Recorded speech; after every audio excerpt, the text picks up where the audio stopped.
what do you think is the difference between the language industry and every other industry in terms of being exploitive of their workers? Do you think that people who are in the language industry are more prone to become victim? I don't have enough knowledge of other industries to be able to give an informed opinion on this, but what I think might be the case, and this, like I said, this could be just my own personal appreciation of things. We're a podcast. We all have opinions. Yeah, I think there's a system in place um, where you have the end client that hires a very large translation or language service provider, and that multilingual service provider then in turn outsources to smaller LSPs.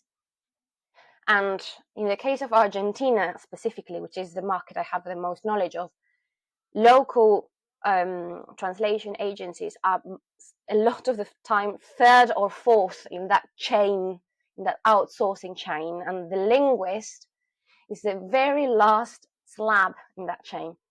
And they get such a small percentage of what the original end client paid that it's absolutely outrageous. It's not enough to pay the bills. And I have not witnessed the same dynamics in any other industry. I don't know why that is, but I do know that it's been normalized and naturalized in our industry, unfortunately, to the point where many agencies have made it a business to just be the middleman.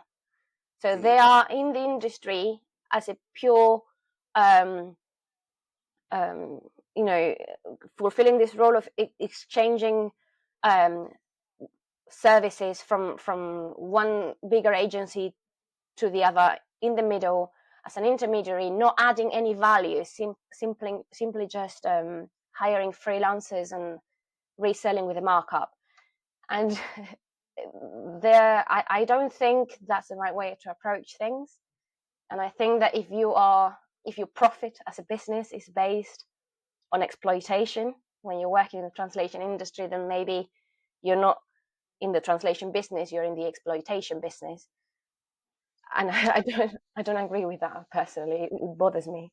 No, I agree with you. And but I have a question about so TriTrap would get a complaint from the freelancer, like at the bottom of the totem pole. Does it escalate all the way up to the say the if it's a large multicultural or a multinational language service provider? Does it go all the way up there? Does it, or you're just announcing the person that the freelancer was hired by, like the local interpretation or translation company in All Argentina?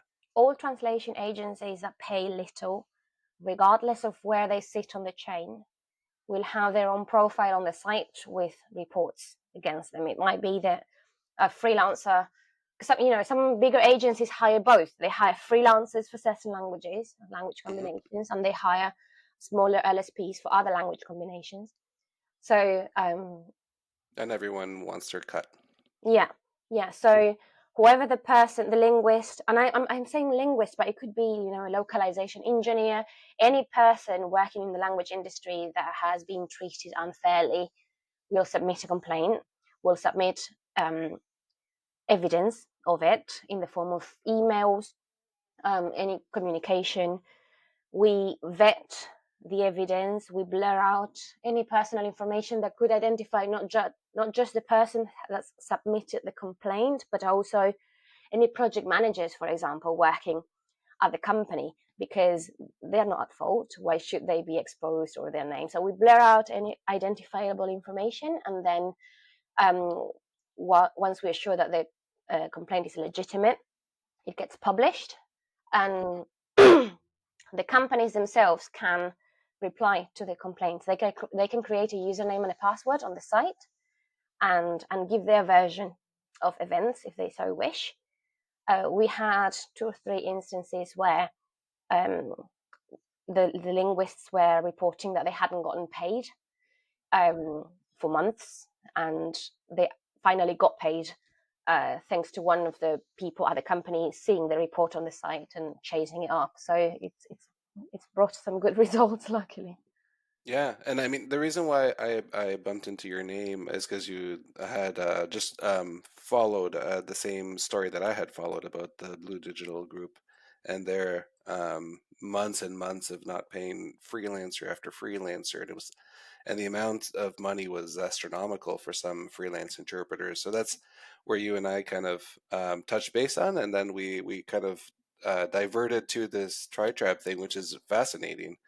And it's such a great platform. Like you said, you're using your skills in SEO to be able to get at the top of the Google search whenever someone searches for a company. It's amazing this the type of work that you're doing. So that's I mean that's one of the reasons why you're on the podcast. You're doing something different. You're doing something that's improving linguists' lives around the world. Like it's very noble. And yeah, so that's why we I thought that this would be an awesome opportunity to talk to you about this. Now, in Canada, we have associations and orders and those types of things to be able to protect linguists and the public. Does the Association of Translators and Interpreters of Argentina have play a similar role, or should they play that type of role as well?